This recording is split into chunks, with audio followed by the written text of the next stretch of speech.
श्री कृष्णा श्री कृष्णा श्री कृष्णा श्री गुरुर्ब्रह्मा गुरुर्विष्णु गुरुर्देवो महेश्वरः गुरु साक्षात् परं ब्रह्म तस्मै श्री गुरवे नमः तस्मै श्री गुरवे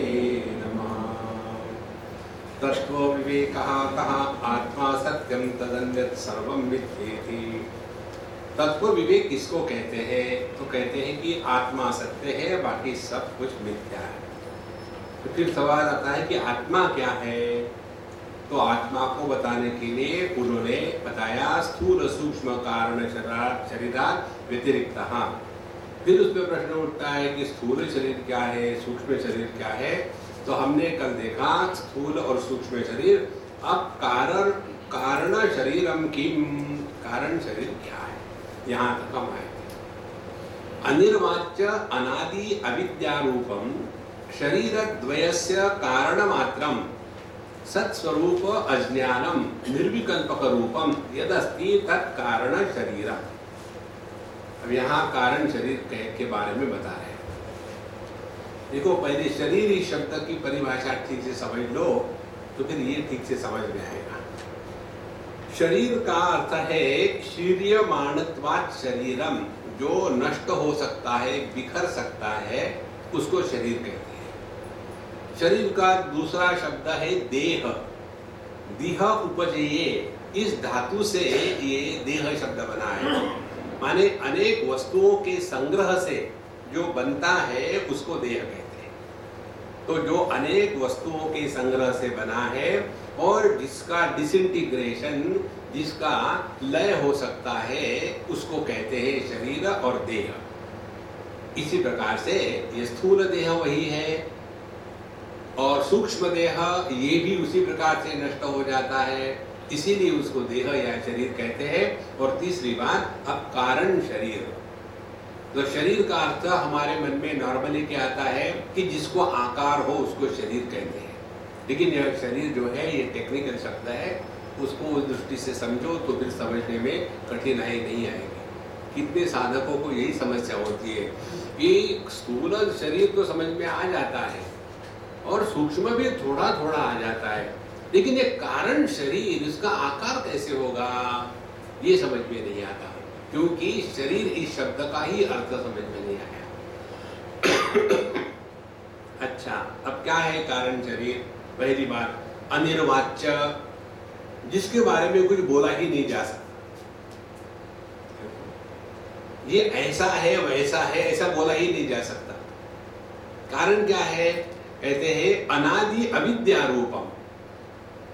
एक बार एक स्कूल में एक टीचर बच्चों को डिक्टेशन दे रही थी और बीच में घूम करके देख रहे थे। तो उस बच्चे को देखा, टीचर ने कहा, तुमको ये गलत स्पेलिंग किसने बताया, क्यों गलत लिख रहे हो? तो उसने कहा कि मैम, गलती बताते नहीं, गलती हो जाती है। कितनी सरल बात है। अज्ञान का कारण नहीं होता, अज्ञान ही कारण है। इसी प्रकार से यहाँ कहते हैं अनिर्वाच्य, इसका कोई वाच्यता, इसको कोई बताया नहीं जा सकता कि ये ऐसा क्यों है, ये ऐसा ही है। अनिर्वाच्य, अनिर्वाच्य इसलिए भी है, विवेक चूड़ामणि में शंकराचार्य भगवान कहते हैं सन अपि असन अपि उभयात्मिकानो, यह है भी और नहीं भी और दोनों भी है। देखो, जैसे उदाहरण ले लो कि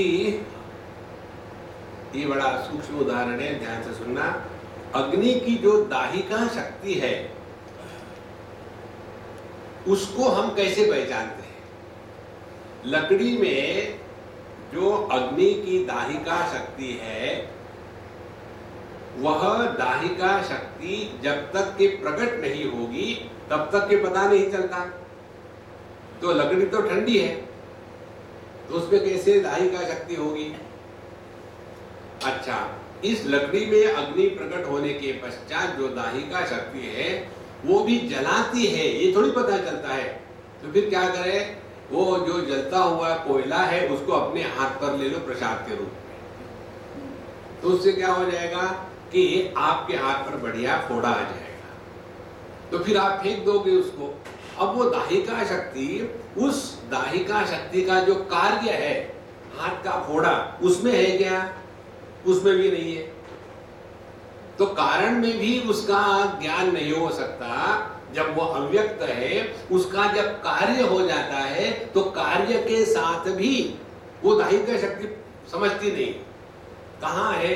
फोड़े में गर्मी नहीं है, ठंडे कोयले में गर्मी नहीं है। तो फिर जब ये अव्यक्त है तब नहीं है, जब व्यक्त है तब है। इसीलिए ये है भी और नहीं भी। हद हो गई शराब। इसीलिए अनिर्वचनीय, इसके बारे में कुछ भी नहीं बोला जा सकता। जैसे अंधकार ले लो, अंधकार है क्या? नहीं। क्योंकि अंधकार क्या है? अंधकार है प्रकाश के अभाव को अंधकार कहते हैं। तो जो अभाव है माने वो है ही नहीं। तो यदि है नहीं तो अंधेरे में टकरा के गिर कैसे गए? क्योंकि अंधेरा था, अंधेरा है इसलिए। अरे बाबा, अंधकार माने प्रकाश का अभाव, तो जो है नहीं वो कैसे आपको परेशान करेगा? इसीलिए कहते हैं अनिर्वाच्य। इसके बारे में कुछ भी बोलो गलती ही होगा, या कुछ भी बोलो ठीक ही होगा। अनिर्वाच्य, अनादि, और ये हमेशा ऐसा ही है, इसका कोई कारण नहीं। देखो, आप अंग्रेजी जानते हो क्या? नहीं। कब से नहीं जानते? कब से नहीं जानते? कभी नहीं जाना। माने इस अविद्या का कोई प्रारंभ नहीं है। तो अनादि और अविद्या रूपम, अविद्या रूपम माने जो न होते हुए भी प्रतीत हो रही है और जो केवल अपने कार्य से अनुमित किया जाती है, उसको कहते हैं यह अविद्या रूपम। और इसी के कारण शरीर द्वयस्य कारण मात्रम, सूक्ष्म देह और स्थूल देह, इसका जो कारण है, इसीलिए इसको कारण शरीर कहते हैं। और सत्स्वरूप अज्ञानम, अब इसका स्वरूप क्या है? सत्स्वरूप अज्ञानम, अपने स्वरूप का जो अपूर्ण ज्ञान है वही कारण शरीर है। देखो, अपने स्वरूप का अपूर्ण ज्ञान क्या है? ध्यान से सुनना। हमने अपने को देह माना, यह ज्ञान अपूर्ण नहीं है।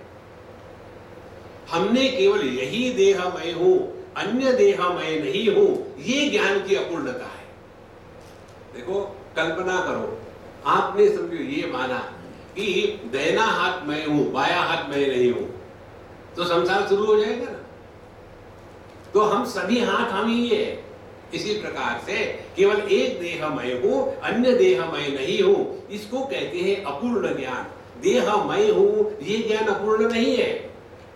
देखो संतो, इसीलिए स्वस्वरूप अज्ञानम, अपने जो स्वरूप है, सच्चा स्वरूप जो है, उसका अपूर्ण ज्ञान है।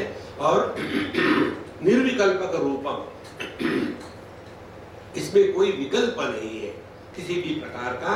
यद अस्ति तत् कारणम शरीरम, उसको कहते हैं कारण शरीर। देखो,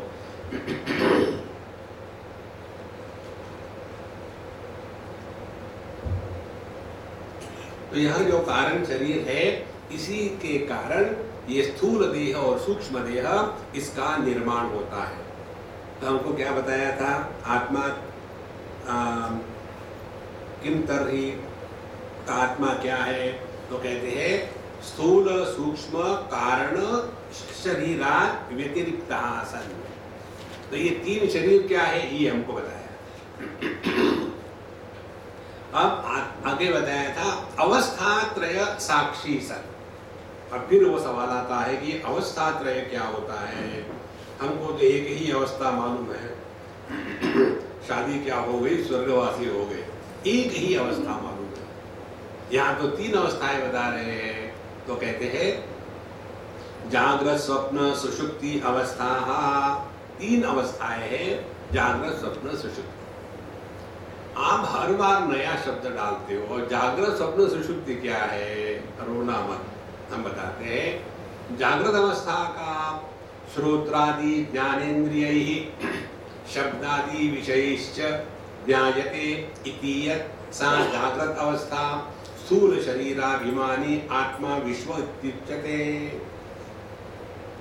ज्ञानेन्द्रियों के द्वारा विषयों का ज्ञान जिस अवस्था में होता है, उस अवस्था को जागृत अवस्था कहते हैं। देखो, सपने में जो हमको अनुभव होता है, उसमें हमारे ज्ञानेंद्रियों का व्यापार नहीं होता, वहां सब ख्याली पुलाव है। हम चले गए कहीं, वहां एक महात्मा का दर्शन हुआ और महात्मा जी ने कहा कि तुम यहाँ क्यों आए हो, और हमने कहा कि हम बड़े परेशान हो गए इसलिए यहाँ आए हो। फिर उन्होंने पूछा तुम्हारी शादी हो गई क्या? बोले नहीं। फिर क्यों परेशान हो रहे हो? तो यह जो सपने का अनुभव है, उसमें इंद्रियों का व्यापार नहीं है। तो कहते हैं श्रोत्रादि ज्ञानेन्द्रिय ही, तो 5 ज्ञानेन्द्रियों से 5 विषयों का अनुभव जिस अनुभूति में होता है, उसको जागृत अवस्था कहते हैं। और इस अवस्था में स्थूल शरीराभिमानी आत्मा विश्व इति उच्यते। तो यह जो आत्म तत्व है, यह आत्म तत्व स्थूल देह के साथ, एक स्थूल देह के साथ तादात्म्य होकर के विश्व कहा जाता है। अब देखो, ये विश्व जो है ये कॉमन नाउन है। हम सभी के सभी, मैं उदाहरण दे रहा हूं, हम सभी के सभी जागृत अवस्था में हैं। मैंने इसीलिए कहा कि मैं उदाहरण दे रहा हूं कि हम सभी के सभी जागृत अवस्था में है, तो जागृत पुरुष है। तो यह जो जागृत पुरुष है, सबकी अनुभूति सामान्य है। देखो, जो हम बोल रहे हैं वो सब सुन रहे हैं। तो बोलना और सुनना, ये व्यापार जागृत अवस्था में चल रहा है। तो कहते हैं कि स्थूल शरीर के साथ तादात्म्य हुआ, तो उस आत्मा को विश्व कहते हैं। तो ये हो गई कारणावस्था। उसके पश्चात स्वप्नावस्था के नीचे जागृत अवस्थायाम यद दृष्टम यद श्रुतम तज्जनि तव वासनया निद्रा समय प्रपंच प्रतीयते सा स्वप्नावस्था सूक्ष्म शरीराभिमानी आत्मा तेजस उच्यते। और स्वप्नावस्था क्या है? तो कहते हैं कि जागृत अवस्थायाम यद दृष्टम यद श्रुतम, जागृत अवस्था में जो हमने सुना है, जो हमने देखा है, उसके संस्कार अपने मन पर हो जाते हैं। और उसके पश्चात वहां उन संस्कारों को जब हम नींद में प्रवेश करते हैं और पूरी तरह से गहरी नींद प्रारंभ नहीं हुई, उस स्थिति में हमको केवल अपने मन पर जो संस्कार है उनका दर्शन होता है। ध्यान से सुनना, इसको स्पष्ट समझ लो। आपने समझो किसी प्रकाश को देखा, बड़ा तेज प्रकाश है, सूर्य भगवान, और उसको देखने के पश्चात थोड़े समय तक देखो, 10 मिनट, तो आपके मन पर उसका बड़ा जबरदस्त इंप्रेशन हो जाएगा। उसके बाद आप कहीं भी देखो, आंखें खोल करके दुनिया के साथ साथ वो प्रकाश का पुंज भी आप देखेंगे जो आपके मन पटल पर है। उसके पश्चात फिर आप आंखें बंद करो, तो जागृत अवस्था का जो अनुभव है इंद्रियों के माध्यम से, वो आपको नहीं हो रहा। लेकिन उस समय आपको आपके मन पर जो सूर्य का प्रतिबिंब पड़ा था, उसका दर्शन हो रहा है। इस प्रकार से जो केवल मन के संस्कारों को लेकर के अनुभूति होती है, उस अनुभूति को स्वप्नावस्था कहते हैं। तो जैसे हमने आंखें खोल करके दुनिया का दर्शन किया तो जागृत अवस्था, और हमारे मन पर जो संस्कार था सूर्य के बिंब का, प्रतिबिंब का, वह संस्कार आंखें बंद करने के बाद भी दिख रहा था, तो वो हो गई स्वप्नावस्था। इस प्रकार से जागृत अवस्था, स्वप्नावस्था। अच्छा, सूक्ष्म शरीराभिमानी आत्मा तेजसे इति उच्यते। और जो सूक्ष्म शरीर है, जहां यह स्वप्न का अनुभव होता है, उसके साथ तादात्म्य हुआ तो उसी आत्मा को अब कहते हैं तेजस। तो पहले स्थूल शरीर के साथ हमारा तादात्म्य हुआ तो हमको विश्व कहा, और सूक्ष्म शरीर के साथ हमारा तादात्म्य हुआ तो हमको तेजस कहा।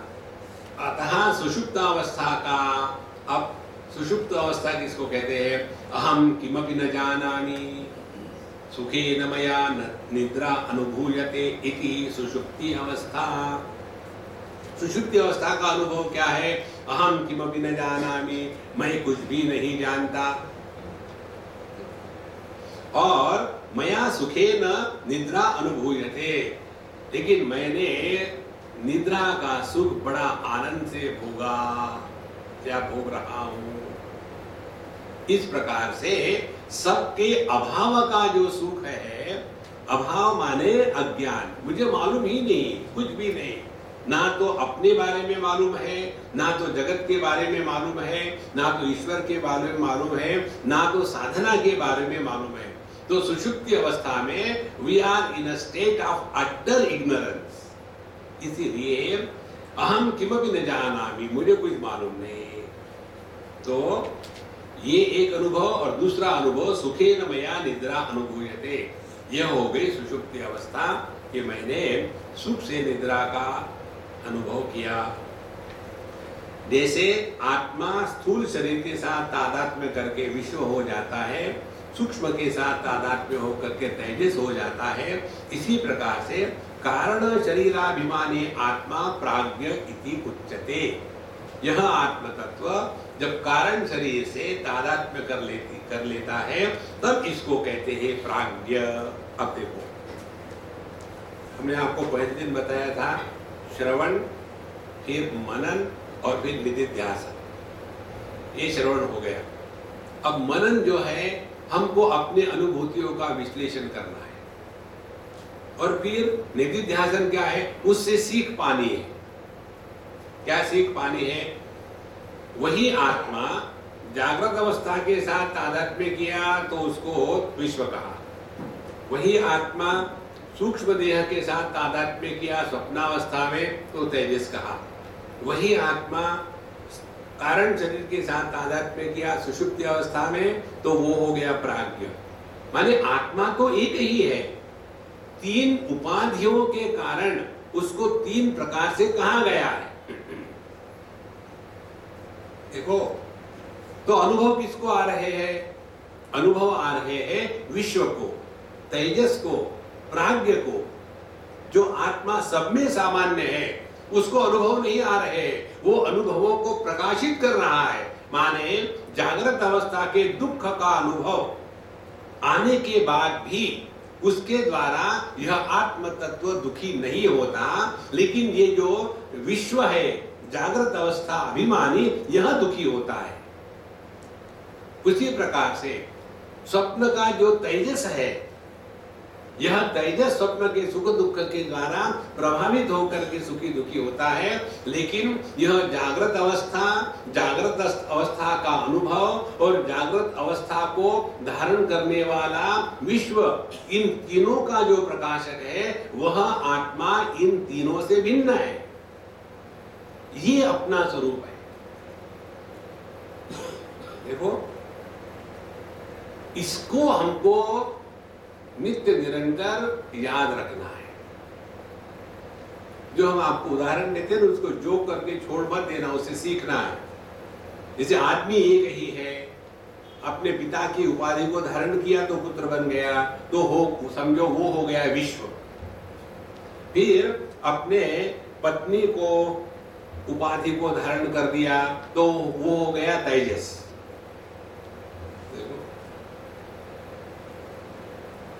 उसके पश्चात अभाव को विषय बना करके उसके साथ तादात्म्य कर लिया, वो बन गया प्राज्ञ।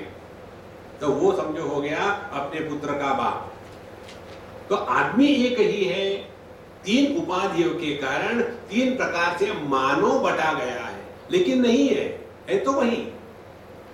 इसी प्रकार से एक ही आत्म तत्व स्थूल देह के साथ तादात्म्य होकर के जागृत अवस्था का अनुभव लेने वाला जागृत पुरुष, जिसको विश्व कहा है, उसी प्रकार से तेजस और प्राज्ञ, ये तीनों के तीनों का आधार एक ही तत्व है, वो अपना स्वरूप है। देखो महाराज, अब इससे और सिंपल क्या हो सकता है? लेकिन हम वहां थोड़ी रुकते हैं। जागृत पुरुष होने के पश्चात, विश्व होने के पश्चात, फिर हम और सेकेंडरी लेवल पर चले जाते हैं। पति पत्नी, भाई बहन, माँ बाप, और जो दुखी होने वाले हैं वो ये सब सेकेंडरी है, जिनकी कोई सत्ता ही नहीं है। यह केवल इमेजिनरी है।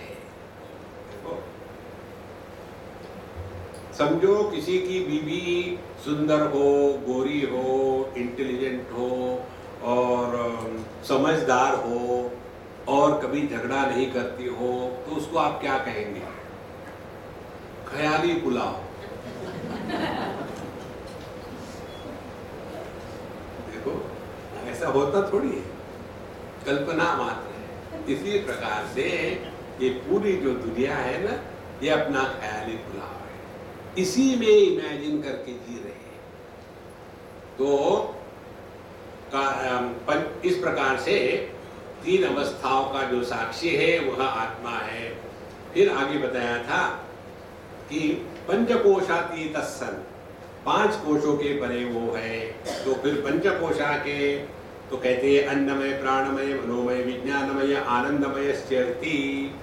तो ये पांच पंचकोश हो गए। फिर अन्नमय कोश क्या है? अन्न रसेनैव भूत्वा अन्न रसेनैव वृद्धिं प्राप्य अन्न रूप पृथिव्यां यद् विलीयते तद् अन्नमय कोशः स्थूल शरीरम। अब अन्नमय कोश किसको कहते हैं? देखो इसमें मय शब्द कॉमन है। अन्नमय, प्राणमय, मनोमय, विज्ञानमय और आनंदमय। मय इस प्रत्यय का अर्थ है विकार। तो अन्न का जो विकार है उसको कहते हैं अन्नमय कोश। तो कैसे? अन्न रसेन एव भूत्वा, माँ बाप ने अन्न खाया, फिर उससे बीज बने, ये बीज इकट्ठे हो गए, फिर वहाँ एक जायगोट पैदा हो गया और फिर उस जायगोट ने अपने माँ का खून चूसना प्रारंभ किया। और उस माँ का खून कहाँ से आया? उसने भी खाना खा करके उसका खून बनाया। फिर माँ परेशान हो गई, उसको धक्का मार के निकाल दिया बाहर आकर के। फिर उसने दूध चूसना शुरू कर दिया। दूध कहाँ से आया? उसी माँ ने फिर अन्न खाया, अन्न का दूध बना और फिर माँ तंग आ गई, उसको निकाल दिया, फिर वो खाना खाने लग गया। इस प्रकार से ये पूरा का पूरा देह जन्म से लेकर के मृत्यु तक केवल अन्न का ही विकार है, इसीलिए अन्नमय कोशः। और आगे कहते हैं कि अन्न वृद्धि प्राप्य अन्न रस से ही ये बढ़ता है, फिर अन्न रूपे पृथ्व्याम यद् विलीयते। और जब ये नष्ट हो जाता है स्थूल देह अन्नमय कोश, तब ये फिर पृथ्वी में वापस चला जाता है। इस प्रकार से यह अन्नमय कोश ही स्थूल शरीर है। आगे कहते हैं अब प्राणमय कहा, प्राणमय कोश क्या है? प्राणाद्या पंचवायः वागादि इंद्रिय पंचकम प्राणमय कोशः। तो जो पंच प्राण है, प्राण अपान व्यान उदान समान, उसके साथ साथ पंच ज्ञानेन्द्रिय जो है इनको मिला करके अब ये प्राणमय कोश हो गया। तो पंच कर्मेंद्रिय जो है ये कर्मेंद्रिय हो गए इंस्ट्रूमेंट्स ऑफ एक्शन, और पीछे जो पावर सप्लाई है वो हो गया ये पंच प्राण।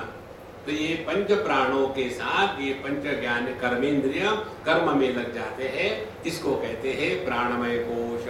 ये भी वायु का विकार है, प्राण का विकार है। योग शास्त्र के अनुसार अपने नाक से बाहर 12 उंगली तक के जो हवा होती है वो हवा प्राण में कन्वर्ट करना शुरू हो जाती है। वही हवा जब देह में प्रवेश करती है तो वही हवा 5 प्रकार से फंक्शनली डिफरेंशिएट हो जाती है। देखो, उसको कहते हैं प्राणमय कोश, इसीलिए ये भी वायु का विकार है। फिर मनोमय कोश कहा। मनोमय कोश किसको कहते हैं? मनश्च ज्ञानेन्द्रिय पंचकम मिलित्वा यो भवति स मनोमय कोशः। मन और 5 ज्ञानेन्द्रिय इनको मिला करके जो होता है उसको कहते हैं मनोमय कोश। देखो अभी प्राणमय कोश क्या है? कर्मेंद्रिय और पंच प्राण। मनोमय कोश क्या है? ज्ञानेन्द्रिय और मन। उसके पश्चात विज्ञानमय कोश क्या है? बुद्धि ज्ञानेन्द्रिय पंचकम मिलित्वा यो भवति स विज्ञानमय कोशः।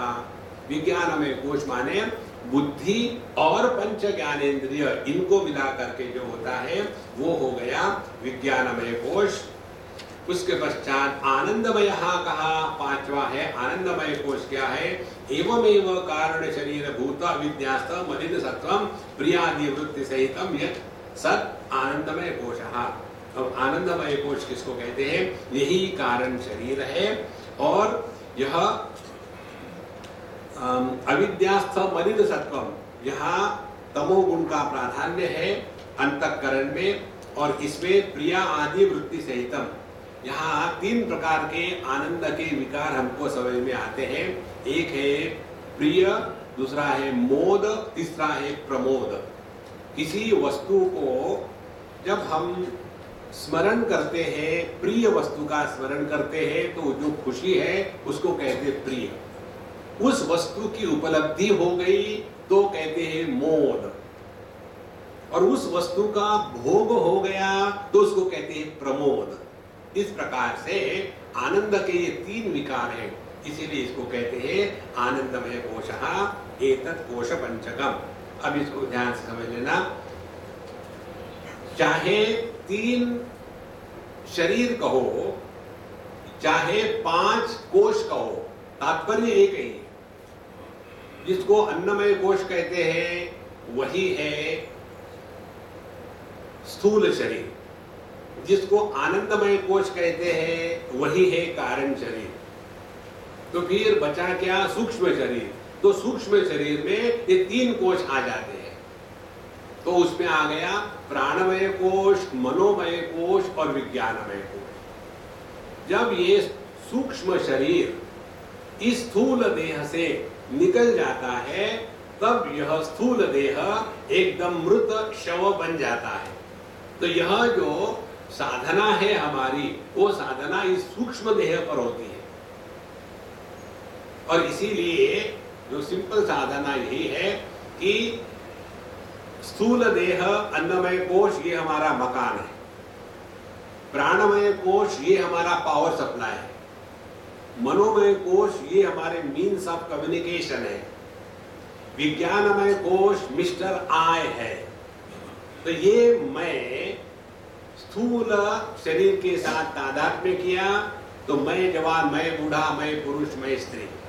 यही मैं जब प्राणमय कोश के साथ तादात्म्य करता है तो मैं भूखा, मैं प्यासा। यही मैं जब मनोमय के साथ तादात्म्य करता तब मैं सुखी, मैं दुखी। इस प्रकार से ये मैं जब तक ये तीनों के साथ है तब तक के आनंद कभी आया कभी गया, कभी आया कभी गया।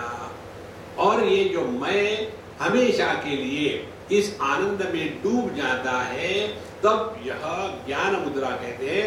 इसको कहते हैं जीवन मुक्ति का आनंद। ये सब बताने का तात्पर्य क्या है? तात्पर्य ये है कि हम ये पंचकोशों के परे है, इन 3 अवस्थाओं के साक्षी है। तो अन्नमय कोश का अभाव हम सबको होता है स्वप्न में और गहरी नींद में। प्राणमय, मनोमय, विज्ञानमय, इन 3 कोशों का अभाव हमको होता है सुषुप्ति अवस्था में।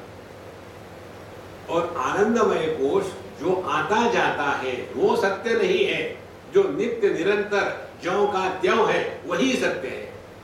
इसीलिए आनंदमय कोश भी आत्मा नहीं है। तो जो तत्व इन सभी कोशों का प्रकाशक है, लेकिन किसी के भी द्वारा प्रभावित नहीं होता, वह अपना स्वरूप है, ये बताने के लिए डिक्शनरी है।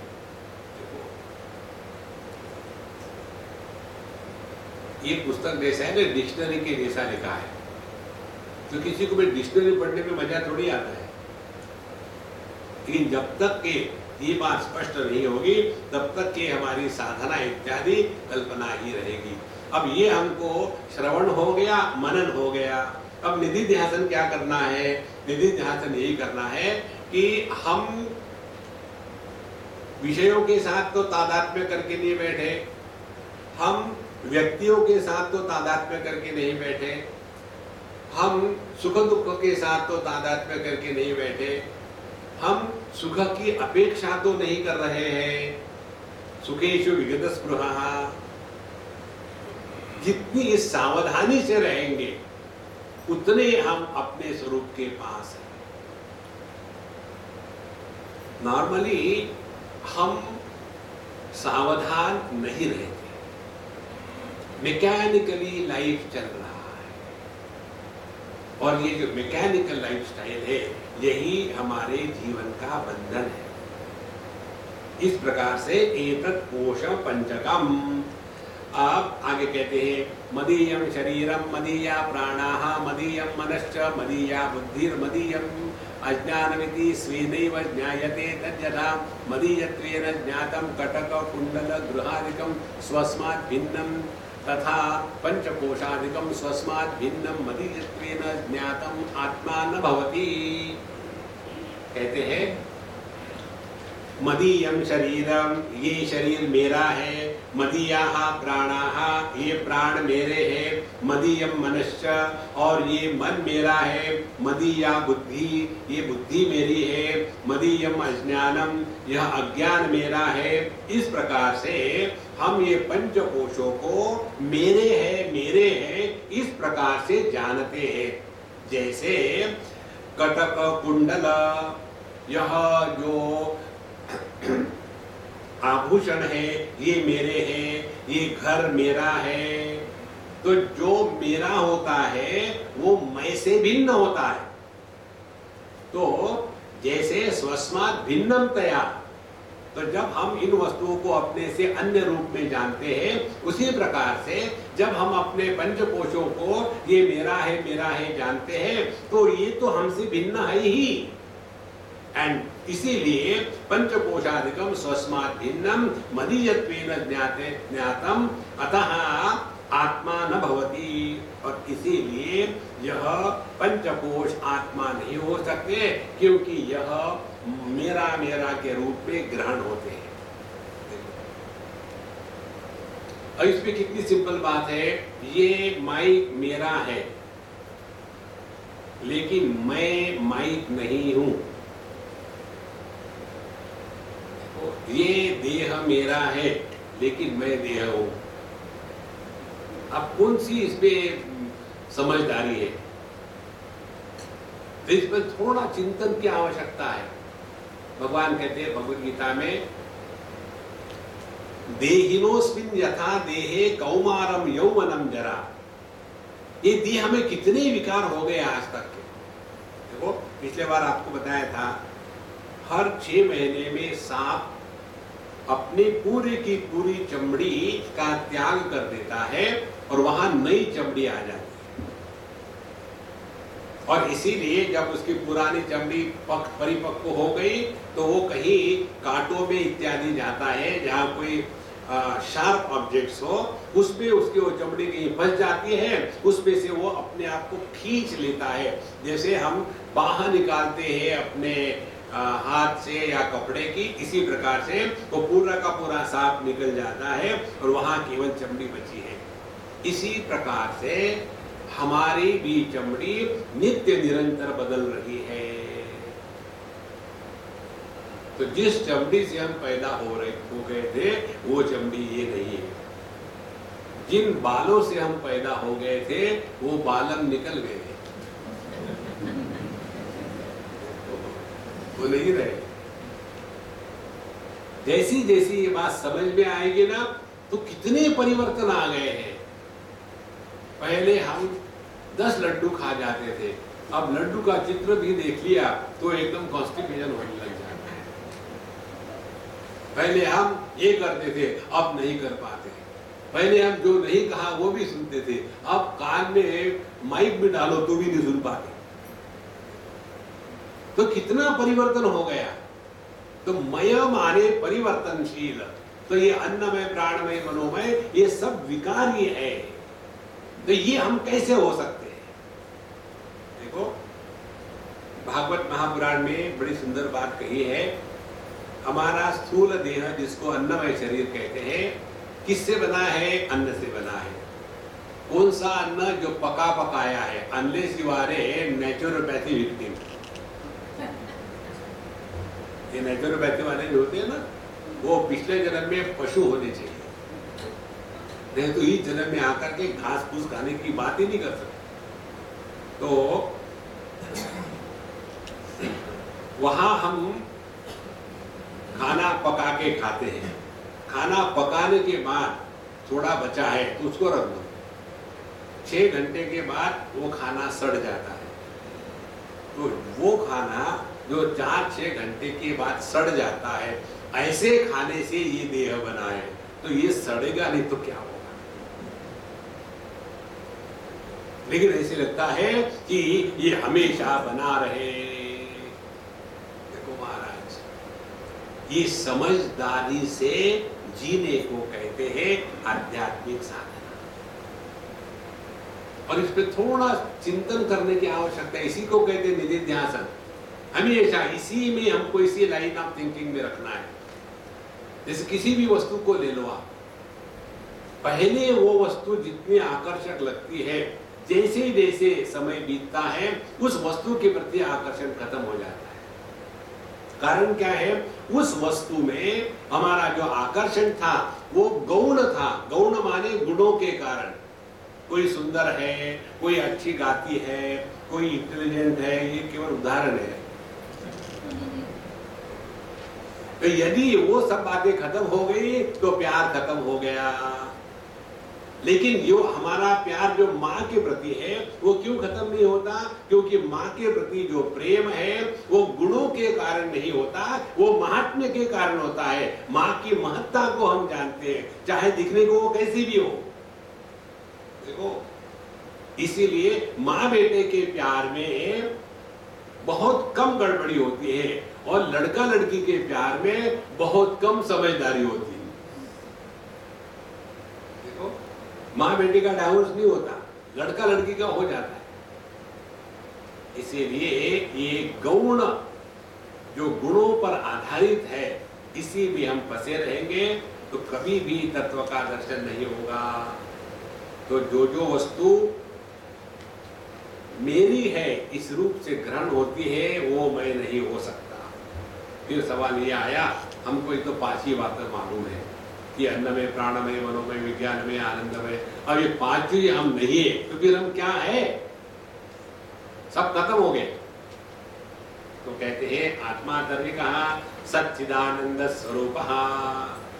फिर आत्मा सच्चिदानंद स्वरूप है। फिर प्रश्न आता है सत किसको कहते हैं? कालत्रयेपि तिष्ठति सत। जिस पर काल का प्रभाव नहीं होता वो सत है। ध्यान से सुनना, हम आपको बड़ा सिंपल बताएंगे। हमारा मन भूत और भविष्य इस पे हमेशा भटकते रहता है और भूत भविष्य को लेकर ही वर्तमान का रेफरेंस होता है। जो भूत भी नहीं, जो भविष्य भी नहीं, उसको वर्तमान कहते हैं। अगली बात, क्या हमको चॉइस है कि हम भूत में रहे या भविष्य में रहे? हमको चॉइस नहीं है।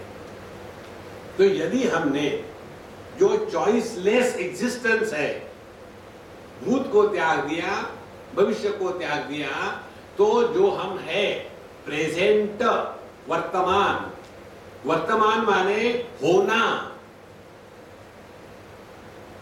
प्रेजेंट माने होना, हम है और हमारे ही संदर्भ से भूत होता है या भविष्य होता है। इसीलिए जिस पर काल का प्रभाव नहीं वह सत वस्तु है। अब इसका अपने अनुभूतियों के साथ विश्लेषण करें।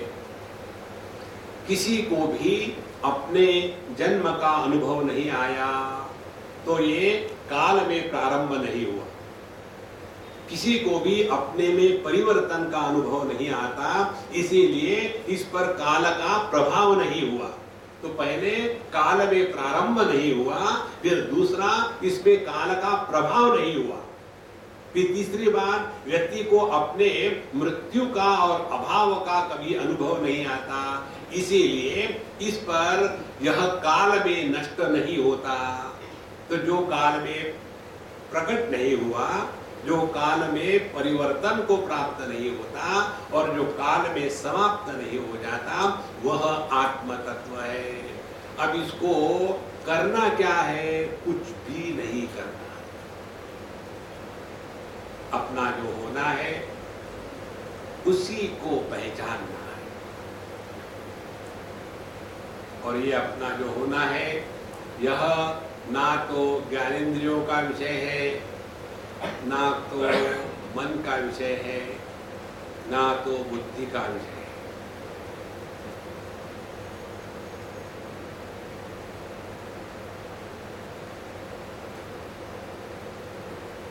कुछ भी नहीं करना पड़ता।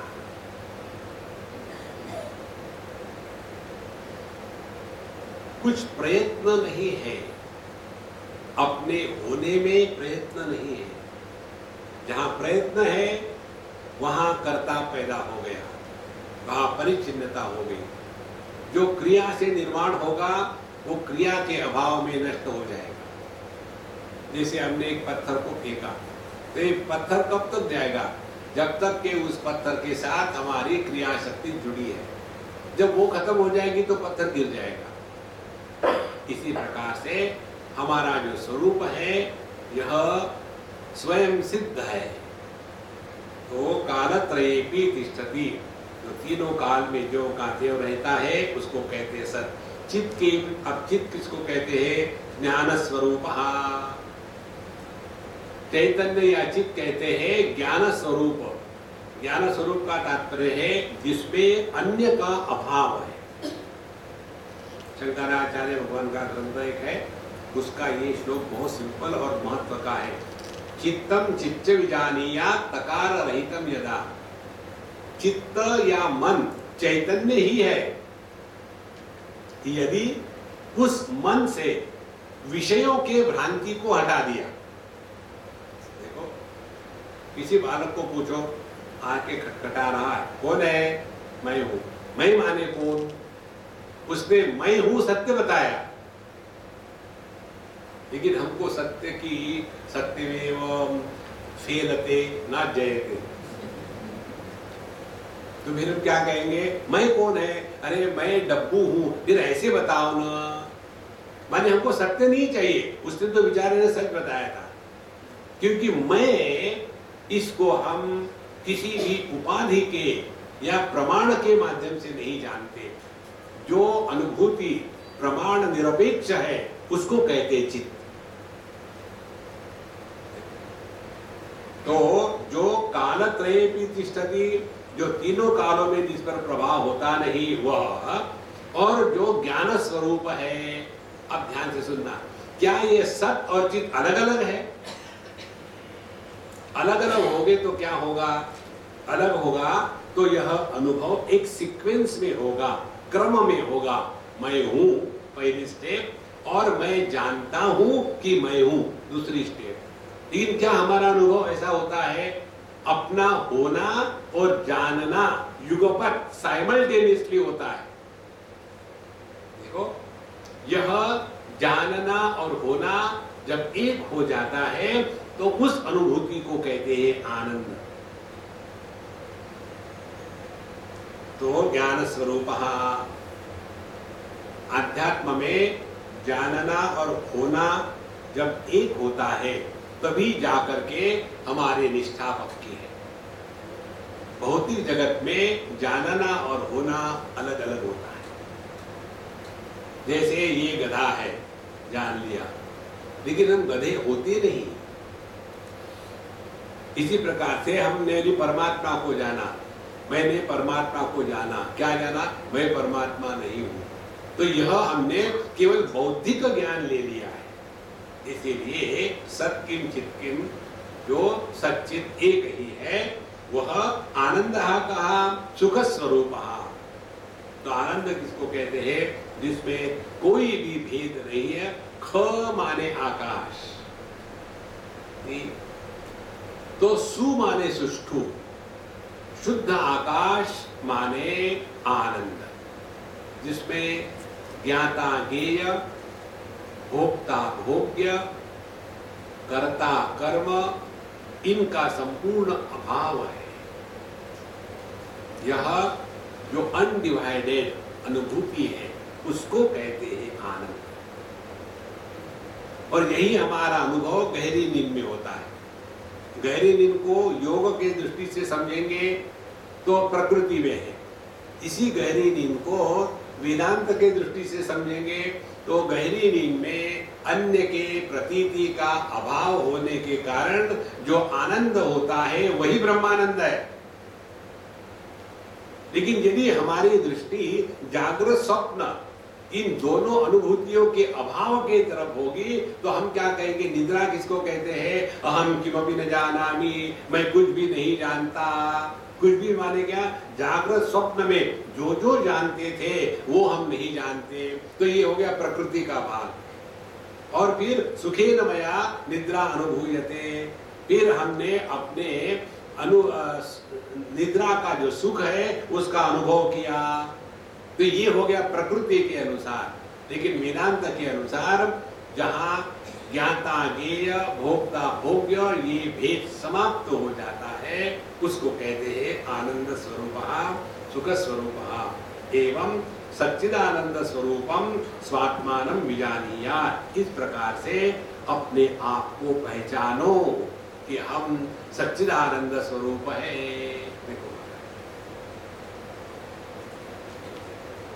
जहाँ जहाँ हम आध्यात्मिक साधना की बात करते हैं वहाँ हमारे दिमाग में यही आ जाता है, ये करना है, वो करना है, ऐसे करना है, वैसे करना है। इतना कर लिया है कि उससे निपटना मुश्किल हो रहा है।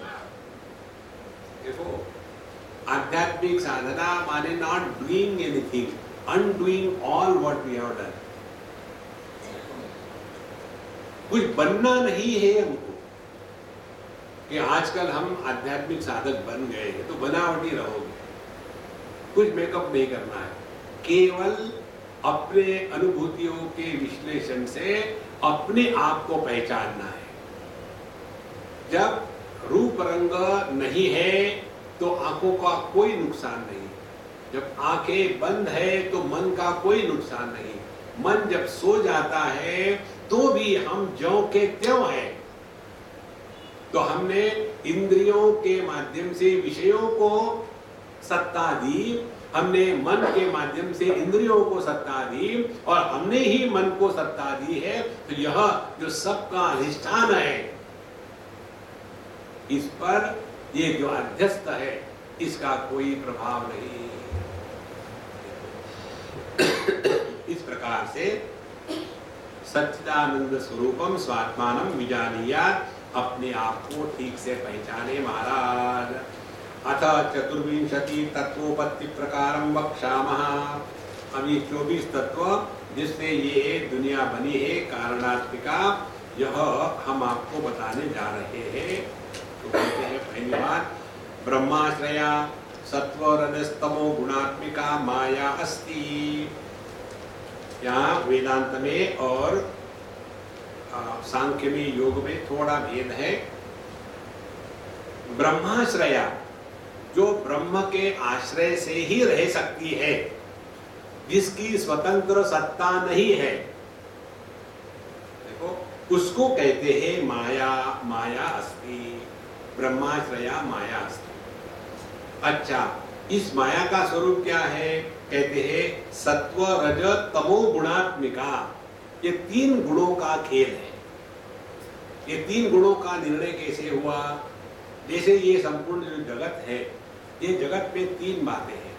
एक तो द्रव्य है जो जड़ है, इस जड़ता के कारण को तमोगुण कहते हैं। किसी ने भी तमोगुण नहीं देखा है।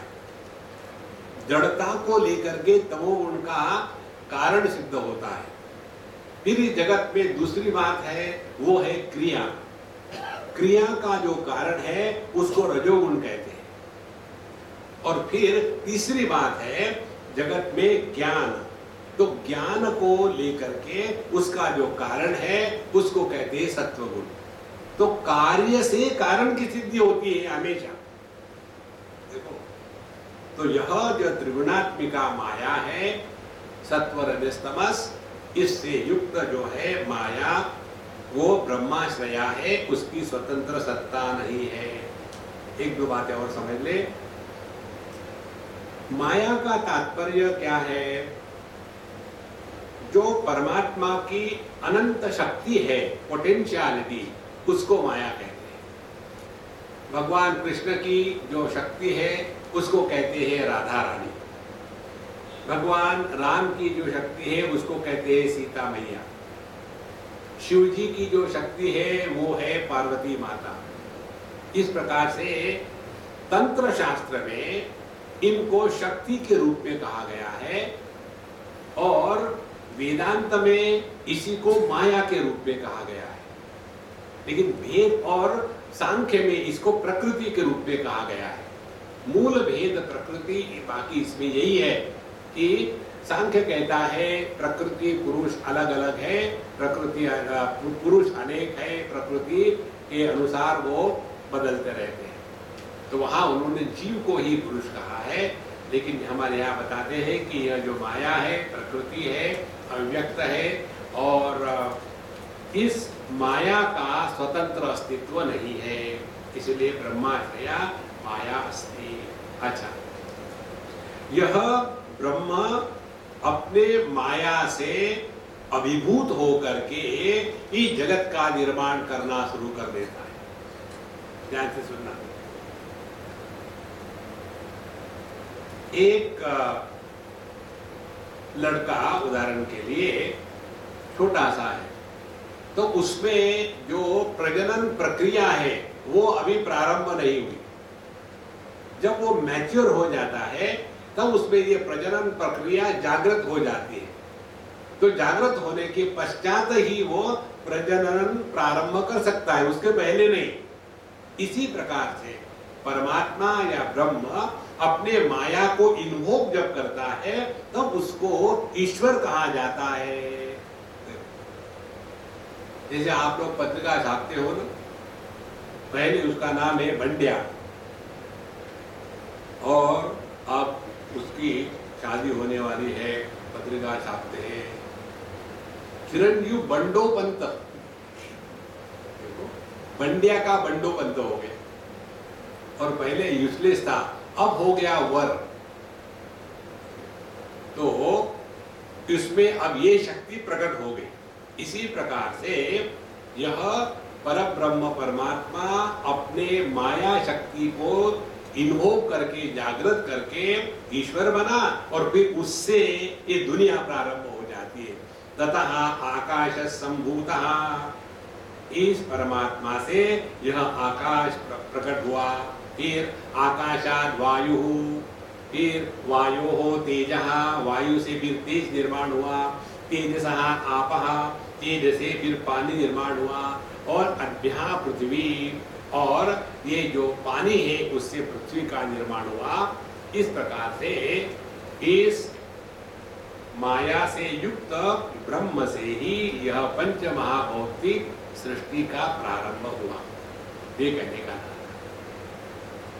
अब देखो, एक महात्मा जी ने ये प्रक्रिया बड़ी सिंपल शब्दों में बताई। बोले परमात्मा अकेला था, उसको पता नहीं क्या सूझी, खाली खाली लग रहा था उसको, तो आकाश। और फिर वो उसने सोचा क्या करूं, चलो दौड़ते हैं। सुबह सुबह उठ कर खामोखाम दौड़ते हैं, वैसे भगवान ने सोचा चलो दौड़ते हैं, तो दौड़ने लग गया। भगवान का दौड़ना शुरू हो गया, उसी को वायु तत्व कहते हैं। और दौड़ो तो आदमी में गर्मी आ जाती है, उसी को अग्नि तत्व कहते हैं।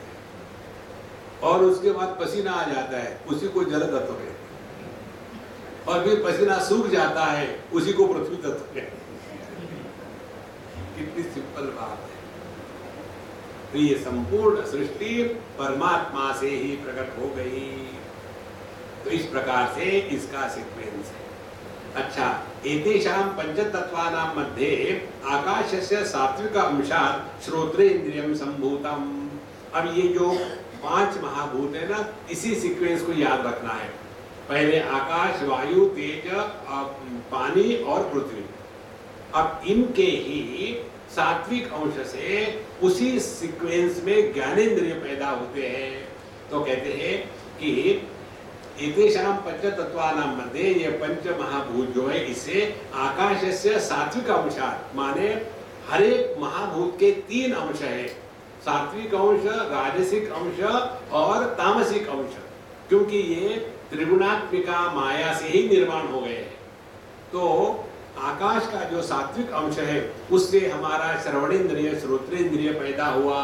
फिर वायु का जो सात्विक अंश है, उससे हमारी चमड़ी, त्वगेंद्रिय, जिसे स्पर्श का ग्रहण होता है, वो पैदा हुआ। फिर अग्नि के सात्विक अंश से हमारी आंखें निर्माण हुई। फिर जल के सात्विक अंश से हमारी रसना निर्माण हुई। और पृथ्वी के सात्विक अंश से हमारे घ्राणेन्द्रिय निर्माण हो गए। इस प्रकार से ये 5 महाभूतों के सात्विक अंश से ये 5 ज्ञानेन्द्रिय पैदा हो गए। और एतेषां पंचतत्वानां समष्टि सात्विकांशात् मनोबुद्धि अहंकार चित्तान्तःकरणानि संभूतानि। और फिर इसी 5 महाभूतों का जो सात्विक अंश है, समष्टि, सबका सब इकट्ठा, इससे मिलकर के यह मनोबुद्धि अहंकार चित्त, यह अंतःकरण पैदा हो गया। इस प्रकार से हर एक 5 महाभूत से एक एक इंद्रिय प्रकट हुआ। और सभी 5 महाभूतों के सात्विक अंश से अंतःकरण चतुष्टय प्रकट हो गया। फिर अंतःकरण चतुष्टय में क्या क्या आता है? पहले संकल्प विकल्पात्मकम मनः। अब अंतःकरण को ठीक से समझ लेना।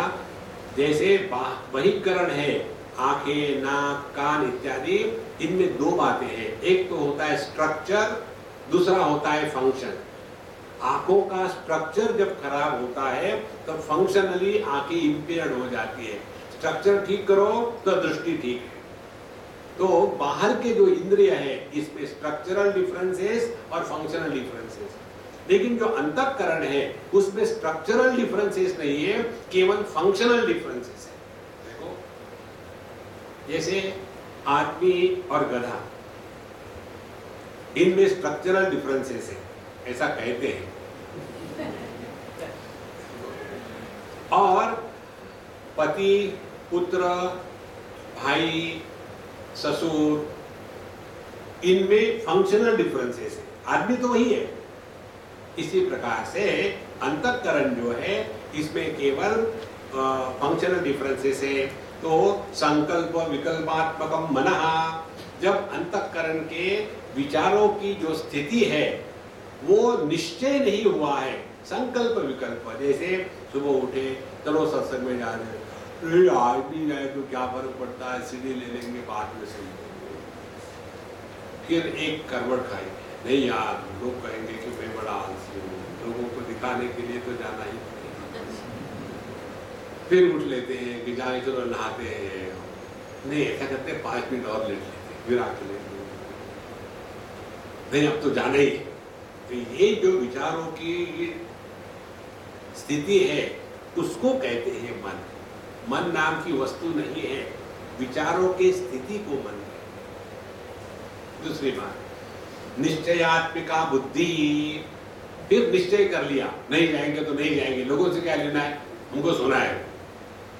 अब हमने कौन सा निर्णय लिया, ये महत्व की बात नहीं। निर्णय लिया ना, वो स्थिति हो गई बुद्धि की। फिर अहंकर्ता अहंकार, और जहां मैं कर रहा हूं, यह कर्तृत्वाभिमान है, उसको कहते अहंकार। ध्यान से सुनना, अहंकार ये तत्व है, अहंकार का नाश नहीं होता।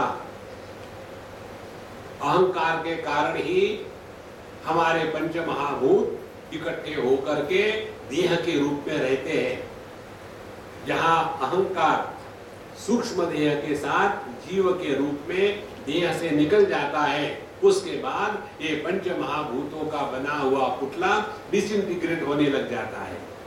इसीलिए एक सज्जन ने मुझे कहा था, स्वामी जी मेरे वाइफ को बहुत अहंकार है। हमने कहा देखो अच्छी बात है, क्यों? वो मरी नहीं अभी तक। अहंकार निकल जाएगा तो वो मर जाएगा।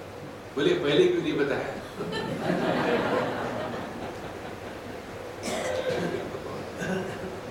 इसलिए अहंकार केवल ओनरशिप है। और चिंतन कर्तृ चित्तम, तो संकल्प किसका? मेरा। निश्चय किसका? मेरा। चिंतन कौन कर रहा हूं? मैं। तो यह चिंतन करने की जो प्रक्रिया है उसको कहते हैं चित्त। और इन तीनों का जो मालिक है उसको कहते हैं अहंकार। फिर आगे कहते हैं जैसे सभी इंद्रियों के अधिष्ठातृ देवता थे, इसी प्रकार से अंतःकरण चतुष्टय के भी अधिष्ठातृ देवता है। कहते हैं कि मनसो देवता चंद्रमा, मन का जो देवता है वो चंद्रमा है। इसीलिए पागल खाने में पूर्णमासी के दिन वहाँ स्पेशल पार्टी होती है, क्योंकि चंद्रमा पूरी तरह से है, तो ये भी फुल्ली चार्ज हो जाते हैं। तो मन का देवता चंद्रमा है। बुद्धे है ब्रह्मा, बुद्धि का देवता ब्रह्मा जी। अहंकार से रुद्र, अहंकार के देवता रुद्र है। और चित्तस्य वासुदेवः, इसीलिए कहते हैं ना कि शुद्ध अंतःकरण को वसुदेव कहते हैं, उसमें जो प्रकट होता है उसको वासुदेव कहते हैं। यह जो चित्त की देवता है वो वासुदेव है। इसी प्रकार एतेषां पंचतत्वानां मध्ये आकाशस्य राजसंशात् वागीन्द्रिय संभूतम्। अब उसी सीक्वेंस में कर्मेंद्रिय की बात शुरू हो जाती है। तो आकाश के राज्य अंश से हमारी वाणी प्रकट होती है, वायु के राज्य अंश से हाथ प्रकट होते हैं, वन्नी के राज्य अंश से पैर प्रकट होते हैं। फिर यहाँ ऊपर नीचे गड़बड़ हो गई है, पृथ्वी के राज्य अंश से गुदेंद्रिय,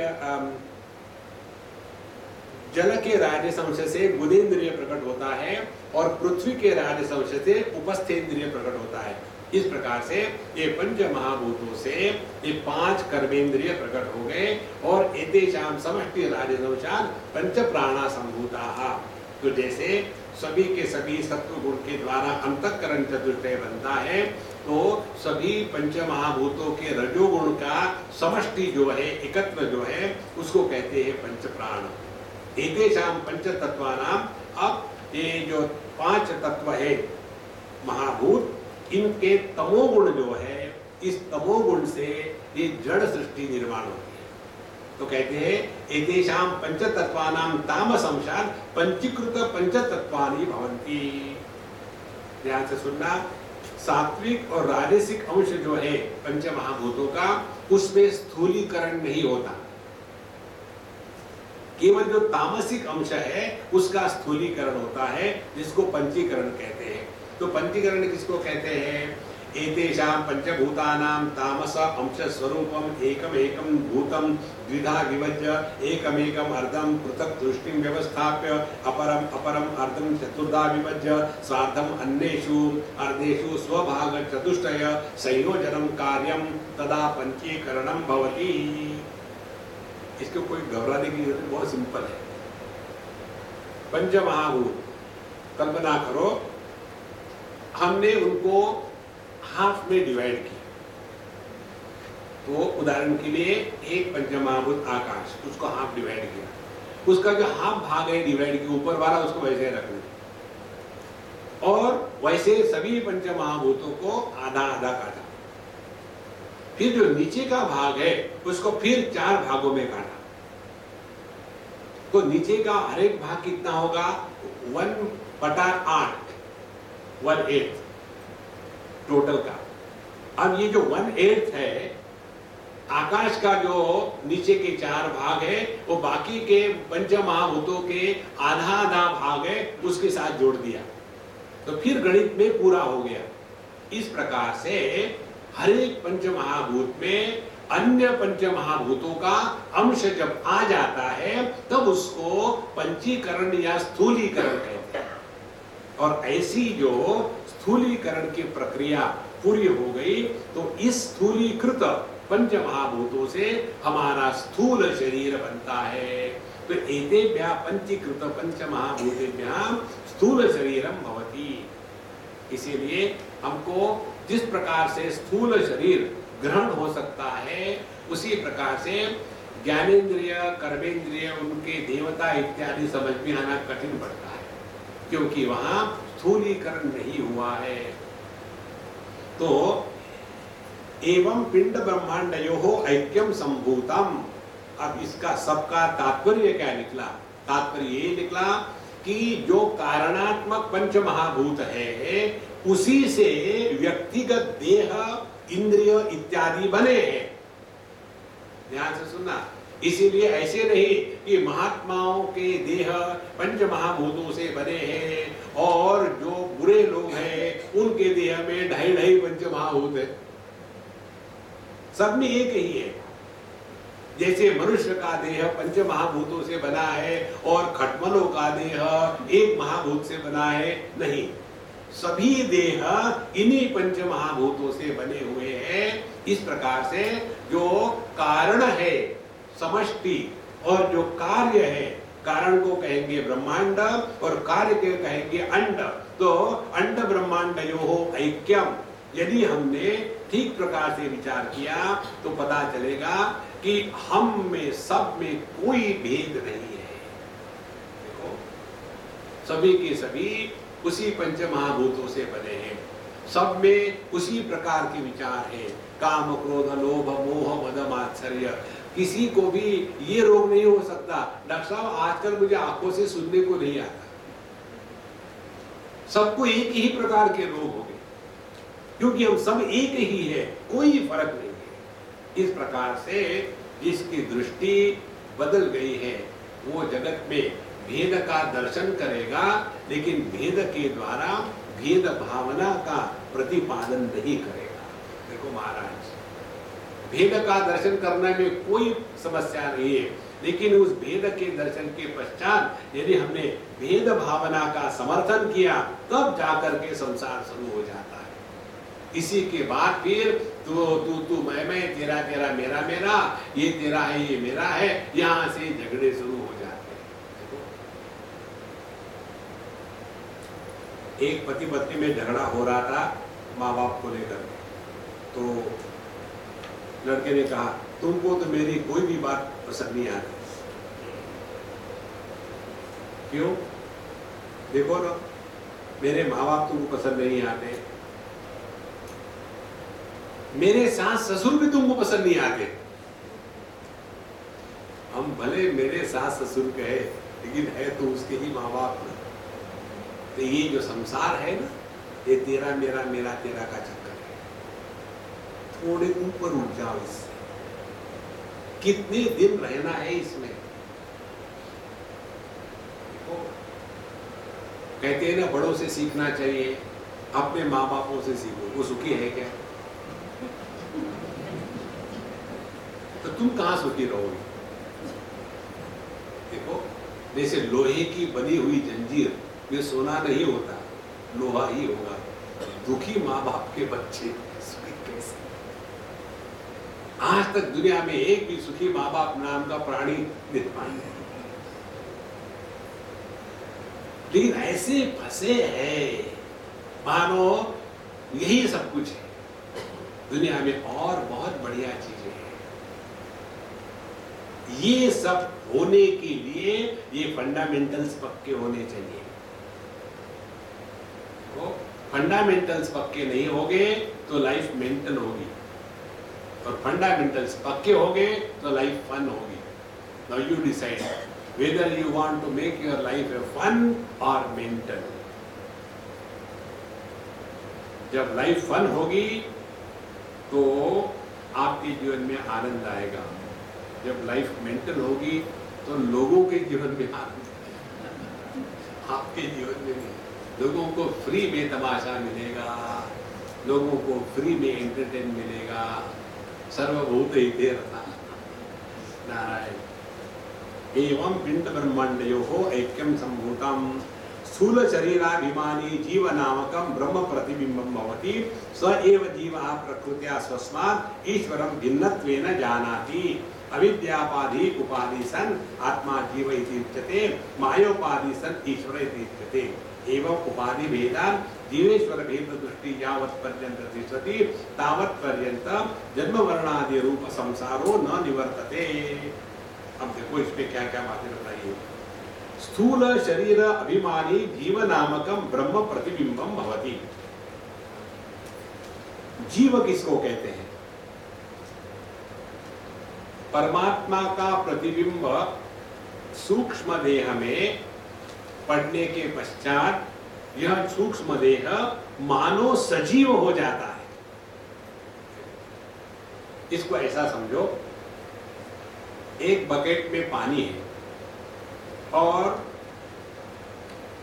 उस बकेट की चारों तरफ अंधकार है, तो आपको पता भी नहीं बकेट है, आपको पता भी नहीं उसमें पानी है, लेकिन कहीं से दूर से एक छोटे से छेद से एक छोटा सूर्य का प्रतिबिंब उस पानी में पड़ा, तो क्या हो जाएगा? वो पानी में पड़ा हुआ जो प्रतिबिंब है सूर्य का, उससे दूसरी प्रकाश की किरणें निकलेगी और वो प्रकाश की किरणें दीवार पर पड़ेगी। तो हम उस प्रतिबिंब जो दीवार पर पड़ा है उससे अनुमान निकालेंगे कि यहाँ सूर्य का प्रकाश कैसे आया, तो उस बकेट में जो सूर्य का प्रतिबिंब है वहां से आया। तो वो पानी स्वयं ही प्रकाश निर्माण नहीं कर सकता, बल्कि उस पानी में जो सूर्य का प्रतिबिंब है उस प्रतिबिंब से प्रकाश निकल रहा है। इसी प्रकार से सूक्ष्म देह अपने आप में जड़ है। इस सूक्ष्म देह में जब परमात्मा का प्रतिबिंब चिदाभास के रूप में होता है तब यह सूक्ष्म देह सजीव हो जाता है। जैसे बल्ब में बिजली की अभिव्यक्ति प्रकाश के रूप में होने की क्षमता जब होती है तब उस बल्ब को सजीव बल्ब कहते हैं। यदि क्षमता नहीं है तो उसको फ्यूज बल्ब कहते हैं। इसी प्रकार से जब हमारे देह में परमात्मा के प्रतिबिंब को ग्रहण करने की क्षमता है तब उसको कहते हैं सजीव सूक्ष्म देह। सजीव सूक्ष्म देह जब यह स्थूल देह के साथ तादात्म्य करता है तब उसको जीव कहते हैं। तो जीव क्या हो गया? जीव हो गया बल्ब में के प्रकाश के तुल्य। सभी बल्बों में प्रकाश ही होता है। तो प्रकाश व्यक्ति नहीं है, अभिव्यक्ति है। इसी प्रकार से जीव यह व्यक्ति नहीं है, अभिव्यक्ति नहीं। जीव व्यक्ति नहीं, अभिव्यक्ति है। अब होता क्या है? इसी जीव को ऐसे लगता है कि मैं अन्य देह से भिन्न हूं, तो स एव जीवः प्रकृत्या स्वस्मात् ईश्वरं भिन्नत्वेन जानाति। यह जो जीव भाव है अपने आप को अन्य से और ईश्वर से अलग मानने लग जाता है। अब कोई वस्तु, कोई व्यक्ति कुछ मानता है उसका कोई कारण नहीं। जैसे कोई अपने को मानता है कि मैं बड़ा इंटेलिजेंट हूं, अब इसको क्या कर सकते हैं? है बेवकूफ। लेकिन लग रहा है मैं तो मानता हूं मैं तो बड़ा इंटेलिजेंट। ये माताएं होती है ना, ये हमेशा ये सोचती है कि मेरा लड़का बड़ा इंटेलिजेंट, मानती है। तो अविद्यापाधि उपाधि सन आत्मा जीव उच्यते। तो परमात्मा ने ये अविद्या के उपाधि को धारण कर लिया तो उसको जीव कहते हैं, और उसी परमात्मा ने माया के उपाधि को धारण कर लिया तो उसको ईश्वर कहते हैं। तो कारण शरीर यदि उपाधि है तो उसको जीव कहेंगे, और माया यदि उपाधि है तो उसको ईश्वर कहेंगे। एवं इस प्रकार से उपाधि भेदा, उपाधि के भेद के कारण जीव ईश्वर भेद दृष्टि जब तक के रहेगी तब तक के ये जन्म मरणादि रूपो संसार न निवर्तते, तब तक के ये जन्म मरण का चक्कर खत्म नहीं होगा। इसको जरा सूक्ष्मता से चिंतन करते रहे। एक ही आदमी पिता की उपाधि से पुत्र हुआ तो वो हो गया जीव, और वही लड़का अपने पुत्र की उपाधि से पिता हो गया तो हो गया ईश्वर। और इसमें जो दुखी होने वाला है वो जीव है, बाप मेरी एक बात मानता नहीं, और जो ईश्वर है अपने बच्चे को डांटते रहता है। यही संसार है। जब इसमें से निकलना, ये जीवन का तात्पर्य समझ में आएगा। तस्मात् कारणा जीवेश्वरयोः भेद बुद्धि न स्वीकार्या, और इसके कारण ईश्वर और जीव में भेद को स्वीकार नहीं करना चाहिए। ये हो गई साधना। अब जीव ईश्वर को भेद नहीं करना चाहिए, इसका अर्थ क्या है, क्या ये संभव है क्या नहीं है, यह विचार हम कल करेंगे। ओम पूर्णमदः पूर्णमिदं पूर्णात् पूर्णमुदच्यते पूर्णस्य पूर्णमादाय पूर्णमेवावशिष्यते। ओम शांति शांति शांति। हरि ओम।